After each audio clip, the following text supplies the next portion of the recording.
Assalamu alaikum students, welcome to my class, my lecture physics second year. Hope so काफ़ी lectures जो हो चुके हैं आपको समझ आ गए होंगे previous lectures, specially about this chapter number 16 physics of solids.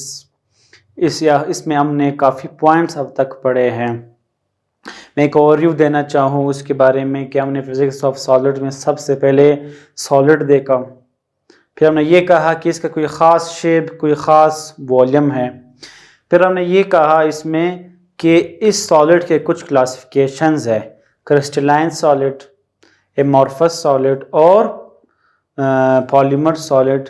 Means अगर इसको हम देखें बाय ऑर्डर, बाय अरेंजमेंट, वो सॉलिड्स जो ख़ास अरेंजमेंट में पड़े हो, जिसके एटम्स, आयंस, मॉलिक्यूल्स ख़ास अरेंजमेंट में हो, वो क्रिस्टलाइन थे। जो ख़ास ऑर्डर में ना हो, रैंडम मैनर में हो, वो एमॉर्फस थे। जो ना ही क्रिस्टलाइन हो ना ही एमॉर्फस, उसको हम पॉलीमेरिक कहते थे। इसी तरह इसी में हमने इसकी मैकेनिकल प्रॉपर्टीज़ देखी, स्ट्रेस, स्ट्रेन, शेयर, कि अगर किसी एरिया पे आप फोर्स लगाओ, मीन स्ट्रेस अप्लाई कर लो, उसमें उसके लेंथ में चेंज आना, उसके वॉल्यूम में चेंज आना, उसके शेप में चेंज आना, जिसको हमने stress, strain, share, longitudinal strain, volumetric, share, इसमें हमने इसको डिस्टिंग्विश किए थे सब कुछ। इसी तरह मैकेनिकल प्रॉपर्टीज़ को देख के हमने उक्स लॉ देखा कि जो स्ट्रेस और स्ट्रेन है वो डायरेक्ट रिलेशन में है, एक चीज़ बढ़ेगा दूसरा बढ़ेगा। वापस रिमूव करोगे आप फोर्स को तो वापस वो ओरिजिनल पोजीशन पे आ जाते हैं, लेकिन इलास्टिक लिमिट को देखकर वो इलास्टिक लिमिट में होने चाहिए। इसी तरह हमने उसी उक्स लॉ में यंग मॉडुलस देखा, बल्क मॉडुलस देखा, मॉडुलस ऑफ रिजिडिटी पढ़ा। ये सारे हमारे पास मैकेनिकल प्रॉपर्टीज में थे। इसके बाद हमने लास्ट रिसेंट लेक्चर में, प्रीवियस लेक्चर में, अभी जो हमने लास्ट लेक्चर पढ़ा था उसमें हमने देखा था उनके इलेक्ट्रिकल प्रॉपर्टीज। मैकेनिकल प्रॉपर्टीज अलग थे, अब हमने पढ़े थे इलेक्ट्रिकल प्रॉपर्टीज ऑफ सॉलिड, कि जिसमें इंसुलेटर, कंडक्टर, सेमी कंडक्टर, इनकी कंडक्टिविटी, इनकी रेजिस्टिविटी, उनको देखकर उनके एनर्जी लेवल्स, जिसको हमने नाम दिया था बैंड थ्योरी ऑफ सॉलिड्स। अगर energy bands, energy levels, energy groups में उसको देख के, तो हमने इनको 3 नाम बैंड्स दिए थे। जो एनर्जी बैंड्स थे वो थे हमारे पास lowest energy band, valence band, conduction band. इसमें इस बैंड्स में हम किस तरह एज अ कंडक्टर हमने पढ़ा, एज अ इंसुलेटर हमने इसको पढ़ा, एज अ सेमी कंडक्टर पढ़ा।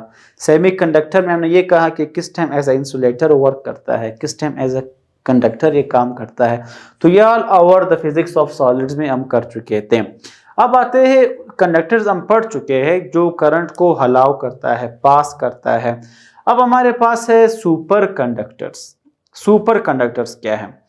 सुपर कंडक्टर्स के लिए हमने सबसे पहले एक पॉइंट देखना होगा कि ग्राफ है हमारे पास रेजिस्टिविटी के बारे में। ये जो हमारे पास है रो, जिसको हमने नाम दिया था स्पेसिफिक रेजिस्टेंस, रेजिस्टिविटी के बारे में हम पढ़ चुके हैं।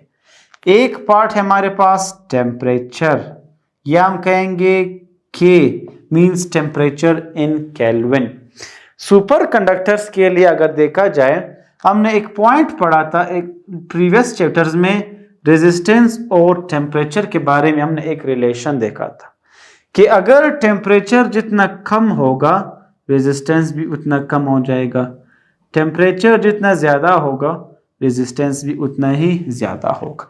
तो इसका ये मतलब है कि टेम्परेचर के कम होने से रेजिस्टेंस कम होता है, टेम्परेचर के ज़्यादा होने से रेजिस्टेंस ज़्यादा होता है। किस तरह प्रीवियस लेक्चर में हम इसको बहुत डिटेल से कर चुके हैं। इस पॉइंट का एक मतलब ये भी है कि टेम्परेचर के कम होने से रेजिस्टेंस कम होता है। तो अगर हम टेम्परेचर को कम करेंगे, रेजिस्टेंस चूंकि कम होगा, हम इसको कंसीडर करते हैं कि अगर हम टेम्परेचर को कम करते हैं तो रेजिस्टेंस अगर फॉल हो जाए टूवर्ड्स जीरो, हम टेम्परेचर कम कर रहे हैं, रेजिस्टेंस एकदम जीरो पे आ गई, या आप देखें कि रेजिस्टेंस कम कर रहे हैं, टेम्परेचर एकदम जीरो पे आना, रेजिस्टेंस के कम होने से टेम्परेचर एकदम जीरो पे आना। इस तरह के पॉइंट्स अभी हम देखेंगे। वो पॉइंट जिसमें अब ये ग्राफ है, ये एक नॉर्मल पॉइंट से हमने कहा कि हम टेम्परेचर को कम कर रहे हैं जिससे स्पेसिफिक रेजिस्टेंस कम हो रहा है। ये एक नॉर्मल स्टेट है, हम ये कर रहे। ये हमको इसको हम कहते हैं कि एक नॉर्मल स्टेट है, नॉर्मल पॉइंट है जिसमें हम इसको कम करते जा रहे हैं by decreasing the temperature smoothly. Temperature को हम कम कर रहे हैं, उससे रेजिस्टेंस भी कम हो जाएगा। अब मजीद कम हो रहा है। एक पॉइंट आता है जिसमें टेम्परेचर एकदम ड्रॉप हो जाता है टूवर्ड्स जीरो, एकदम गिर जाता है, एकदम फॉल टू जीरो होता है। वो पॉइंट जिसमें टेम्परेचर एकदम फॉल करता है, जीरो पे फॉल करता है, उसको यहाँ पर हम नाम देते हैं क्रिटिकल टेम्परेचर, जिसको हम कहते हैं TC। वो पॉइंट जिसमें टेम्परेचर एकदम जीरो पे आ जाए उसको हम कहते हैं क्रिटिकल टेम्परेचर, उसको हम कहते हैं। तो ये वो पॉइंट्स है कि रेजिस्टेंस का कम होना टेम्परेचर के साथ, या रेजिस्टेंस का टेम्परेचर का कम होना, रेजिस्टेंस भी कम होगा। जिस एक पॉइंट आता है अगर आप मजीद टेम्परेचर कम करो एकदम रेजिस्टेंस फॉल होना। एक पॉइंट आता है रेजिस्टेंस को कम करना, टेम्परेचर का एकदम फॉल होना, उसको हम कहते हैं क्रिटिकल टेम्परेचर। तो अगर इसमें हम रेजिस्टेंस कम करते हैं, टेम्परेचर के कम होने से रेजिस्टेंस जितना कम होगा करंट उतना ही ज्यादा फ्लो होगा। करंट जितना ही ज्यादा होगा उसकी conductivity means flow of current वो उतना ही ज्यादा होगी। कंडक्टिविटी जितनी ज्यादा होगी वो कंडक्टर उतना ही स्ट्रॉन्ग, उतना ही मजबूत, उतना ही ज्यादा करंट वो कैरी करेगा, गेन करेगा, स्टोर करेगा, फ्लो करेगा। उसको हम कहते हैं सुपर कंडक्टर्स। इस तरह के पॉइंट्स में जब हम बात करते हैं उसको हम कहते हैं सुपर कंडक्टर्स। जो प्रोसेस हो रहा है उस प्रोसेस को हम कहते हैं सुपर कंडक्टिविटी। लेकिन जो मटेरियल्स हम यूज करते हैं सुपर कंडक्टिविटी के लिए उस मटेरियल्स को फिर हम कहते हैं सुपर कंडक्टर्स, उसको फिर हम कहते हैं। तो हमारे पास था सुपर कंडक्टिविटी के बारे में। आगे देखते हैं इसको कि हमारे पास 1911 में इस पे जो हम बात कर रहे हैं सुपर कंडक्टर्स के बारे में या सुपर कंडक्टिविटी जो प्रोसेस है उसके बारे में, इसमें 1911 में कैमरलिंग वंस ने इस पे काम किया था। इसने ये डिस्कवर किया था कि 4.2 केल्विन पर या बिलो 4.2 केल्विन पर जो मरकरी का जो टेम्परेचर था या हम कहते हैं जिसका क्रिटिकल टेम्परेचर है वो एकदम फॉल हो जाता है जीरो पर। 4.2 केल्विन से जब नीचे ले आएंगे टेम्परेचर को तो वो एकदम फॉल हो जाएगा जीरो पर। जब जीरो पर जाएगा तो लाजिम बात है वो एक सुपर कंडक्टर बन जाएगा। इसी तरह और फिर डिस्कवर्ड हो गए superconductors aluminium, tin, zinc, lead, indium alloys, ये सारे हमारे पास सुपर कंडक्टर्स में आते हैं। इसके बाद एक और फील्ड ऑफ थ्योरी डिस्कवर्ड हुई 1986 में। इस 1986 में हमने ये देखा कि जो हमारे पास कुछ मटेरियल्स थे सेरेमिक मटेरियल्स, ये सेरेमिक मटेरियल्स डिस्कवर्ड हुए कि ये भी हमारे पास क्या है, ये सुपर कंडक्टर्स है जिसके लिए क्रिटिकल टेम्परेचर 125 केल्विन है कि 125 केल्विन तक आने के बाद वो एकदम ड्रॉप हो जाएगा जिससे वो सुपर कंडक्टर्स बन जाते हैं। इसी तरह अभी बुक के मुताबिक रिसेंटली हमारे पास एक और सुपर कंडक्टर डिस्कवर्ड हुआ है। ये रिसेंटली डिस्कवर्ड सुपर कंडक्टर जो अभी रिसेंटली डिस्कवर्ड हुआ है सुपर कंडक्टर, ये है हमारे पास कॉम्प्लेक्स क्रिस्टलाइन स्ट्रक्चर, इसको कहते हैं complex crystalline structure. It is also known as, इसको crystalline super crystalline complex crystalline structure भी कहते हैं। और इस स्ट्रक्चर का दूसरा नाम है, it is also known as yttrium barium copper oxide. Yttrium barium copper oxide यह भी एक सुपर कंडक्टर है जो रिसेंटली डिस्कवर्ड हुआ है। इसका जो क्रिटिकल टेम्परेचर है कि किस टेम्परेचर पे ये सुपर कंडक्टर बना है वो है 163 केल्विन पर। तो ये था हमारा mass all over superconductors and superconductivity. इसमें एक कुछ एग्जांपल्स है, इसके एग्जांपल्स या एप्लीकेशंस ये है इसके, आप इसको इसके एग्जांपल समझ ले या आप इसको इसके एप्लीकेशन समझ ले। अब जैसे कि हमारे पास एक है super conducting magnet. Super conducting magnet, magnet है ये सुपर कंडक्टिंग है, मतलब क्या हुआ कि ये सुपर कंडक्टर से बना है। इसमें जो प्रोसेस है वो सुपर कंडक्टिविटी का होता है। ये किस लिए यूज होता है कि अगर हम फॉर स्टोरेज ऑफ एनर्जी के लिए यूज होता है हमारे पास। इसी तरह हमारे पास है मैग्नेट रेजोनेंस इमेजिंग।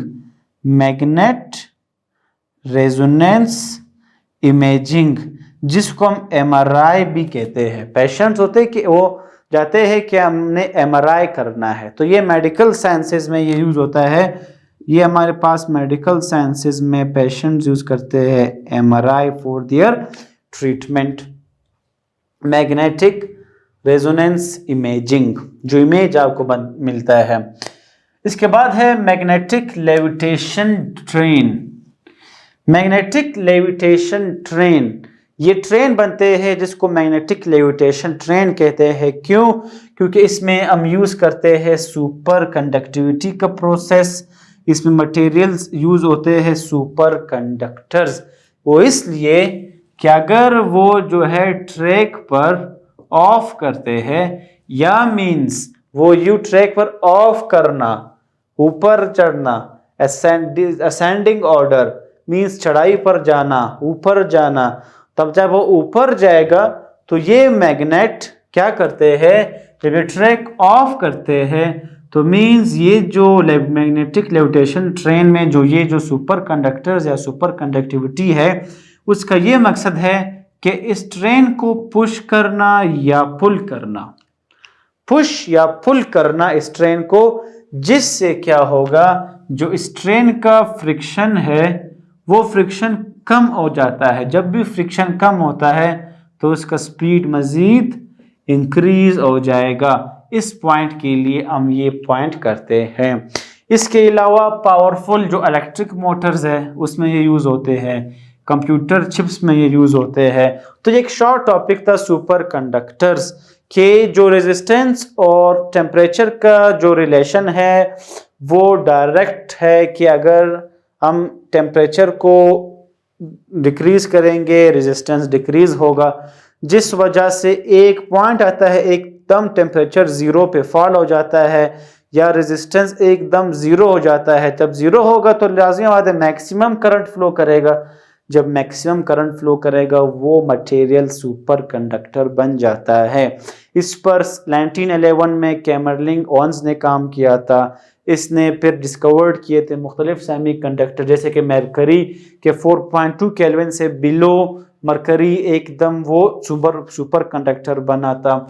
1986 में सुपर कंडक्टर्स बने थे सेमी सेरामिक मटेरियल्स थे जो 125 केल्विन पर एकदम वो सुपर कंडक्टर्स बन जाते हैं। एक रिसेंटली डिस्कवर्ड सुपर कंडक्टर है कॉम्प्लेक्स क्रिस्टलाइन स्ट्रक्चर जिसको वाइट्रियम बेरियम कॉपर ऑक्साइड भी कहते हैं। इस टेम्परेचर पे मीन टेम्परेचर इतना कम हुआ या कि रेजिस्टेंस इसका बिल्कुल ज़ीरो हो गया या फॉल हो गया जिससे वो सुपर कंडक्टर बना। इसी तरह इसकी जो एप्लीकेशंस है super conducting magnet, MRI, train का हमने कहा, पावरफुल इलेक्ट्रिक मोटर्स है, कंप्यूटर चिप्स है, ये सारे इसके एप्लीकेशंस है। तो उम्मीद रखता हूँ आपको ये लेक्चर्स जो हो रहे हैं जो अभी हुआ है वो आपको समझ आ रहे हैं।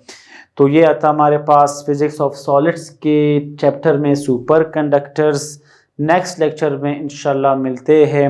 इस चैप्टर को मज़ीद कंटिन्यू करेंगे कि जल्द से जल्द ये इसको भी हम लोग कवर कर सके इस चैप्टर को, ताकि जिस स्टूडेंट्स को इस चैप्टर में इश्यूज़ हो उनके लिए काफ़ी हेल्पफुल हो, उनका कंसेप्ट क्लियर हो, उनके लिए उनको काफ़ी कुछ मिलने को मिले, गेन करने के मिले, नॉलेज लेने के लिए मिले।